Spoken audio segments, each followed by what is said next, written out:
నమస్తే. ఒక పెద్ద నెట్వర్క్ వైసీపీ తయారు చేసుకోబోతోంది. అంటే చాలా కన్‌స్ట్రక్టివ్‌గా గ్రౌండ్ లెవెల్ నుంచి జిల్లా స్థాయి వరకు వెళ్ళాలి. దాని మధ్యన నియోజకవర్గాన్ని ప్రమాణంగా తీసుకొని 175 నియోజకవర్గాలు. ప్రతి నియోజకవర్గంలో 8000 మందితోటి ఒక నెట్వర్క్. ఇది ఎలాంటిది? Solid network. ఉన్న అంశాలన్నింటినీ కన్సాలిడేట్ చేసి, వెట్టింగ్ చేసి, మొత్తంగా ఏంటంటే నియోజకవర్గ ఇన్ఛార్జి దాన్ని మానిటర్ చేస్తూ ఉంటారు. ప్యారలల్‌గా ఏంటంటే పార్టీ అధ్యక్షులు నేరుగా మానిటర్ చేస్తారు ప్యారలల్‌గా. అంటే ఎక్కడా కూడా గ్యాప్ ఉండకూడదనేది.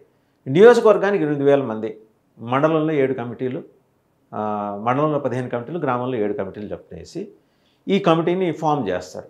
ఇది పూర్తిగా ఏంటంటే పార్టీని బలోపేతం చేసుకోవడానికి గ్రాస్ రూట్ లెవెల్ నుంచి, ఇక్కడి నుంచి పెరిఫెరల్గా ఏదో చేసేసామని చెబితే నమ్మే పరిస్థితిలో పార్టీ రాష్ట్ర అధ్యక్షులు లేరు. జగన్మోహన్ రెడ్డి గారు ఆయన లేరు, మాజీ ముఖ్యమంత్రి. He wants to have a direct contact with the cadres. ఇది ఒక కీలకమైన మలుపు కాబోతోంది. ఇదంతా నవంబర్ లోపల అయిపోవాలి ఈ కమిటీల ఫార్మేషన్. సంక్రాంతి కల్లా వీళ్ళకి ఐడి కార్డ్స్ కూడా ఇచ్చేస్తారు. అంటే 14 లక్షల మందితోటి ఒక పెద్ద నెట్వర్క్. ప్యారలల్‌గా ఏమవుతుంది?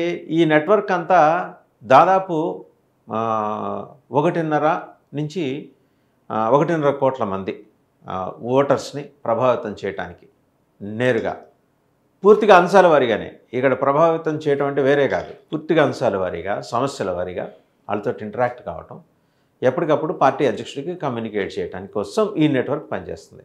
ఈ నెట్వర్క్కి సంబంధించిన అల్గరిథమ్స్ అన్నీ కూడా టెక్నికల్ టీమ్ రెడీగా తయారు చేస్తూ ఉంది. ఇది ఒక ప్రొయాక్టివ్ మూవ్. ఎందుకంటే ఆల్రెడీ జనంలోకి వచ్చిన జగన్మోహన్ రెడ్డి గారు సంక్రాంతి నుంచి క్యాడర్స్ తోటి నేరుగా కనెక్ట్ కాబోతున్నారు. ఆ గ్యాప్ ఉంది. ఆ గ్యాప్ని, ఆ డెర్త్ని ఆయన నేరుగా అడ్రస్ చేయబోతున్నారు. ఇది చాలా ఒక welcoming development for the party. ఎందుకంటే ఇక్కడ మనం ఒక విషయం గమనించాలి. తెలుగుదేశం పార్టీకి 1 కోటి మంది క్రియాశీలక సభ్యత్వం ఉంది. అది 2 తెలుగు రాష్ట్రాలు కలిపి. సో ఇప్పుడు క్రియాశీలక సభ్యత్వం అండ్ ఐడెంటిటీ కార్డ్సు, ఒక వ్యవస్థ, వ్యవహారం, వాళ్ళకి ఇన్సూరెన్సులు, ఇలాంటివన్నీ తెలుగుదేశం చేసుకుంటూ వచ్చింది. అంటే 40 ఏళ్ళ దీని మీద కన్స్ట్రక్టివ్గా చేసుకుంటూ వచ్చారు. వాళ్ళ క్యాడర్స్ని వాళ్ళు కాపాడుకునే విధానం ఇది ఏ మాటకు ఆ మాట చెప్పాలి, వాళ్ళు ప్రయారిటీగా తీసుకుని చేసుకుంటూ వస్తారు. వెరాస్ ఈ ఒక్క లోపాన్ని అధిగమించడం కోసం ఇప్పుడు వైసీపీ రూపొందించబోతున్న ఈ నియోజకవర్గానికి 8000 మందితోటి నెట్వర్క్. గ్రామ స్థాయిలో 7 కమిటీలు, మండల స్థాయిలో 15 కమిటీలు, మొత్తం నియోజకవర్గం మొత్తం కలిపి వచ్చే దాంట్లో 8000 మంది వెట్టింగ్ చేసి మొత్తం ఏంటంటే డెడికేటెడ్గా ఉండే టీమ్స్ని తయారు చేసుకోబోతున్నారు జగన్మోహన్ రెడ్డి గారి పార్టీ. ఈ క్రమంలో వీళ్ళందరూ రేపు పొద్దున ఈ 14 లక్షల మంది, 1.5 కోటి మంది ఓటర్లతోటి నేరుగా ప్రభావితం కావడానికి ఇక్కడ మధ్యలో మళ్ళీ అంచెలంచెల వ్యవస్థలే ఉండవు, నేరుగా వీళ్ళే కనెక్ట్ అవుతారు. సేమ్ టైం మొత్తం ఫీడ్బ్యాక్ పార్టీ అధ్యక్షుడికి వెళ్ళిపోతుంది. సో మేము అది చేసాం, ఇది చేసాం అని గప్పాలు కొట్టుకొని నడిచే ఈ ధీర గంభీరులకైతే ఇక్కడ దీంట్లో అవకాశం ఉండదు.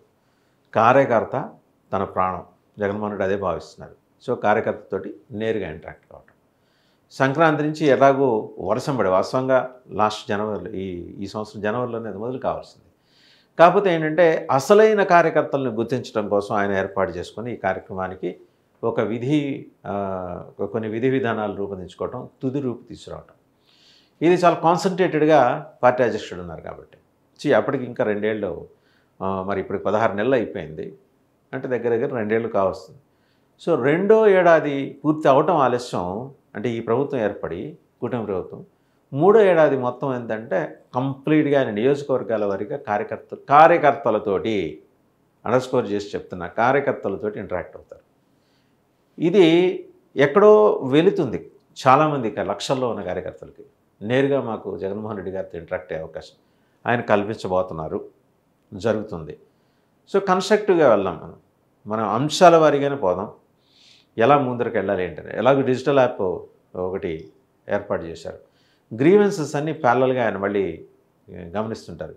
ఈసారి ఏంటంటే ఈ సెఫాలజిస్టుల హంగామా ఆర్భాటం ఏం లేదు, చాలా నేరుగా అంటే ఇంకా ఎటువంటి పారదర్శకతకి ఇబ్బంది కలగని విధంగా కంప్లీట్ ట్రాన్స్పరెన్సీ ఇక్కడ ఉండబోతోంది.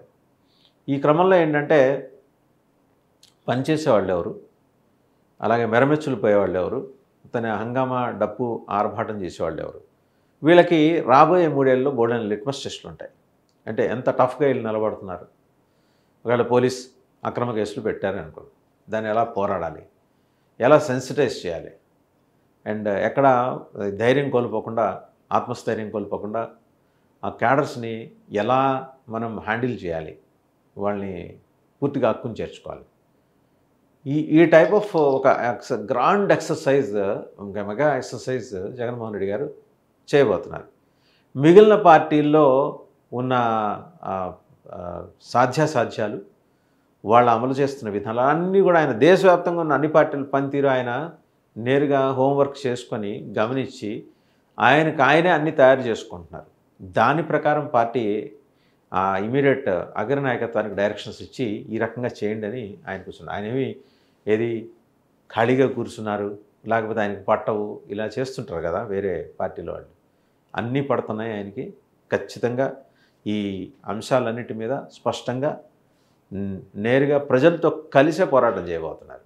ఇక రెండో అంశం కూటమి ఉంది. ఇక్కడ కూటమికి ఒక ఇబ్బందికరమైన వాతావరణం ఈ రాష్ట్రంలో. ఏంటంటే ఉపరాష్ట్రపతి ఎన్నికకి వైసీపీ అధ్యక్షుడు మాజీ ముఖ్యమంత్రి జగన్మోహన్ రెడ్డి గారికి బీజేపీ అగ్రనేతలు ఫోన్ చేసి మాట్లాడటం ఏంటంటే, ఎందుకంటే జగన్మోహన్ రెడ్డి గారి స్టాండ్ ఒకటే ఉంటుంది, ఆయన యాంటీ కాంగ్రెస్.